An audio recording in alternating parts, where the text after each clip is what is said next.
रंजीत की हत्या या मर्डर, उसके परिवार वालों ने किया खुलासा।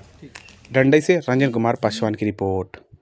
डंडई थाना क्षेत्र के रारो गांव में 5 दिन पूर्व कुएं से मिले 100 की घटना को लेकर मृतक रंजीत के पिता ने गुरुवार को अपने आवास पर बताया कि घटना के एक दिन पूर्व 21 दिसंबर शनिवार को शाम को गांव के ही राजेंद्र गुप्ता, पिता जवाहिर साहब, अनीस अंसारी, पिता इसहाक अंसारी बाइक से मेरे पास पहुंचे और राजेंद्र गुप्ता के द्वारा हमें तरह तरह की धमकी दी जाने लगी।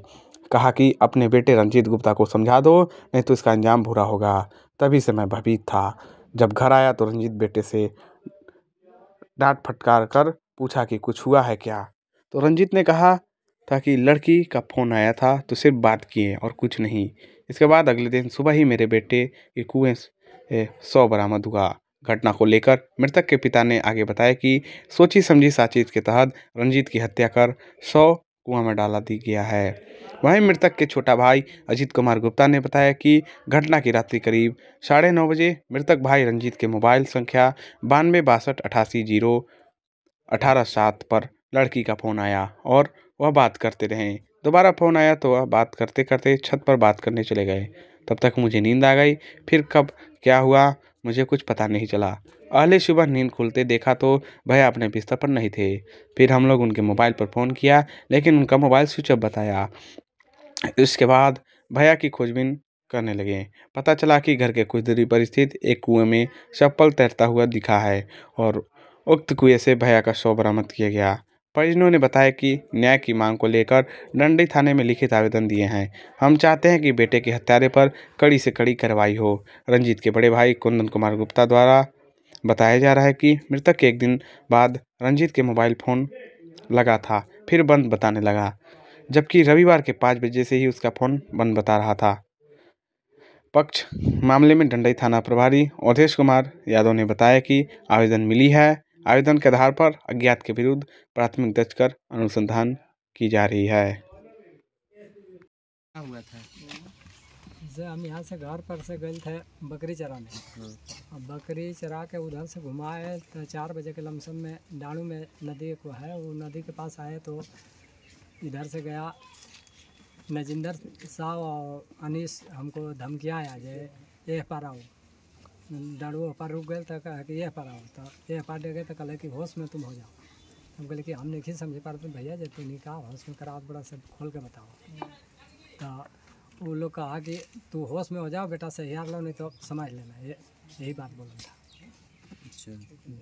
उसका बाद फिर हमारा बकरी खेती के दूसरे के खेती में हिल गया तो हम बकरी दाबने चल गए। तो हम कहे कि भैया आज कुछ कहना होगा तो घर पर कहिएगा तो आप ही के घर पर आएंगे या नहीं तो हमारे घर पर आइए, नहीं तो कहीं जहाँ कहिएगा तहाँ आएंगे, मगर अगर बकरी खेती खा रहा है तो हम दाब रहे हैं। उसके बाद वो लोग कहा कि नहीं जाओ, यही हमसे फ़ोन करने आए थे। बस इतनी ही बात हुआ था वहाँ। बाकी और कुछ बात नहीं बताया? बाकी वहाँ नहीं बताया, वही धमकिया आया जब भाई लड़का के संभाल लो, नहीं तो हमारा नाम नंदू सा पड़ेगा। कौन है? है? मृतक के कौन है? लड़का का पिताजी हम। घटना किस दिन घटी थी? घटना वो जब आए वहाँ से शनिचरवार के तो खा पी के शाम का सोआ था, शनिचर के शाम को रात में घटना तुरंत घट गया। हमको बेटा के सुबह जब खोज खाज करने लगे तो उधर कोई जो ये बताने लगा कि उसका चप्पल कुएं के तरह है, तो गए देखे अपने से। हम गए तो सही चप्पल मिला था। चप्पल देखे तो हम कहे कि हो सकता है इसी में बेटा है का। तो गांव घर के आदिन टूटा तो उसका चेक चाक करने लगा और शासन आया तो निकाला, तो उसी में से लाश निकला। तो इसकी जानकारी आप और किसको किसको दिए?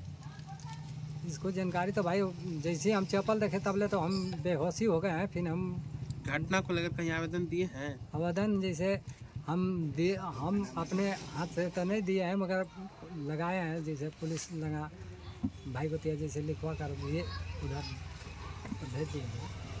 आपसे कुछ प्रशासन पूछताछ की है क्या? प्रशासन जैसे काल को डेट में हमसे पूछताछ कर रहे थे। उधर तो 2-3 दिन बेहोश तरह हम थे। हमरा से पूछ तो होगा तो हमको पता नहीं है, इतना चला कि पूछा है कि नहीं पूछा है। मगर काल जब बताने लगे तो बताया कुछ कि भाई हमारा ऐसे ऐसे मोबाइल के तरह मोबाइल खोजने खातिर बोले थे, कहा कि अपने से खोज लो। फिर मैंने बताया कि भाई आप कुछ बताओ, तो हम कही कि तो भाई कहीं यही फ़ोन के दौरान से भाई उनको दरख्वास्त भी दिया गई है, और फ़ोन के लेके भाई की डिटेल निकाल के उनको हमको क्या चाहते हैं? हमको भाई न्याय चाहते हैं। मैंने आपको किस पे डाउट है? डाउट जिससे हमको धमकी आया था, हमको डाउट तो बन रहा है नजिंदर साहब पर। नजिंदर साहब अनिस मियाँ जिसे था धमकी आया था, वही दिन पर हमको डाउट लग रहा है। क्या कारण रहा होगा? कुछ आप अब मुझे इसके बारे में है जानकारी? जानकारी तो इसे फुल नहीं है मैंने, मगर मोबाइल के बातचीत कर रहा था लड़का के कहा था, वो फ़ोन आन के लड़का से पूछे, जब कुछ कैले बड़ू का हो फलना के, तो कहा कि नहीं उनको लड़की फ़ोन किया था, तो हम इधर से फिर फ़ोन करके किए हैं। यही बात हमको बोला लड़का।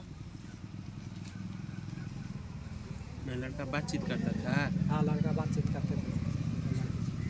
पहला मरतबा आपको जानकारी हुआ कि पहले से जानकारी थी? मैंने हमको तो पहले बार जानकारी हुआ।